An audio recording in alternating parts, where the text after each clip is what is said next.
అంటే నిమిషానికి 60 సెకండ్లు కదా, సెకండ్కి ఒక నక్షత్రం లెక్క పెడితే అంట, సెకండ్కి ఒక నక్షత్రం.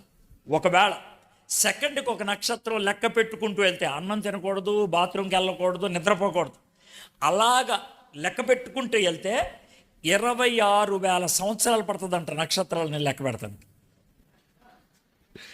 అన్ని నక్షత్రాలు ఉన్నాయంట. మనం బతికేదే 70 ఏళ్ళు, అందుట్లో 35 ఏళ్ళు పడుకుంటాం, సగం నిద్రపోతాం కదా. ఎవరు లెక్క పెట్టగలడు? ఎవరు లెక్క పెట్టలేము. నక్షత్రాలని లెక్క పెట్టలేము అని అబ్రహాం గారు అన్నారు. దేవుడు బయట తీసుకొచ్చి నేను నక్షత్రాలు లెక్క పెట్టాడు, 1, 2, 3, ప్రభా నేను లెక్క పెట్టలేను ప్రభా అని అన్నాడు. అంటే నువ్వు లెక్క పెట్టలేవు, నాకు తెలుసు, నీ సంతానాన్ని అంత చేస్తానన్నాడు దేవుడు. అదేవిధంగా నక్షత్రాలని లెక్క పెట్టలేం. కానీ ఇక్కడ ఏమని రాశాడు? నక్షత్రముల సంఖ్యను ఆయన, అంటే లెక్క పెట్టడం కాదు, ఎన్ని ఉండాలి నాకు తెలుసు నక్షత్రం.